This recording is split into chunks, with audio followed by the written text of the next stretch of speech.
Pappa och jag gömde oss ute i skogen.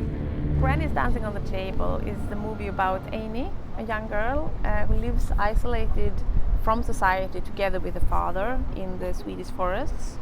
And he isolates her because he's afraid of society and he's also afraid of being alone, so he wants to kind of keep her there and he wants to stop her from growing up, from becoming a woman, from exploring her sexuality, because he doesn't want to be alone.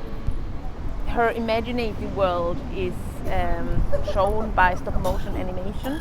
So the film is basically a mix between puppet animation and live action, where it took about 2 years to create the animated parts, including like building sets and the puppets and so on. And it was me and one other guy who was working.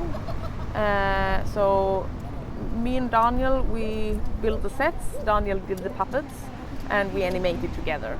For me it was interesting to let the puppets kind of carry some of the most violent parts and like some of the abuse, because it's kind of, you know, like when kids play with puppets, that they create the situation that they might have experienced themselves, like a therapy.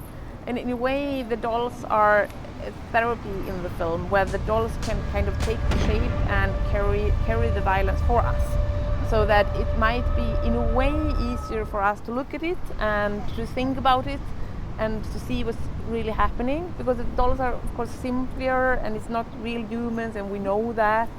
That might I hope that it gives us the opportunity to look more closely what actually happened, and not only like, I don't want to see this, you know, which you easily can do if it's real humans. The inspiration for that is actually that I myself grew up very isolated. So I have my own experience of living isolated, even though it was with a bigger family, it was still isolated context, and I have experiences of domestic violence myself growing up with that. So, I mean, this is also why it's so important to me and why I feel the urge to tell this story.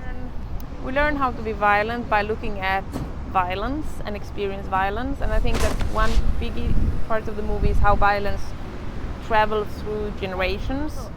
For me, exclusion is another kind of violence, that when we exclude someone from the society, from the group, from love, it's kind of like you are being violated in a way, and the response is violence. Granny is so much a symbol for me of that woman that has lived before, who experienced all those good and bad things, who both dances on the table but is also oppressed, and she has gone through the history, she carries the history with her and now brings it like to our generation.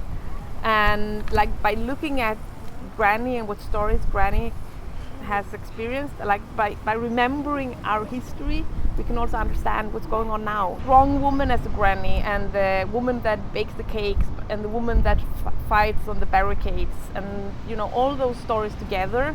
If we look at that, we can maybe get inspiration, and we can understand where to go in the future. There is a continuation of the story, which I already have.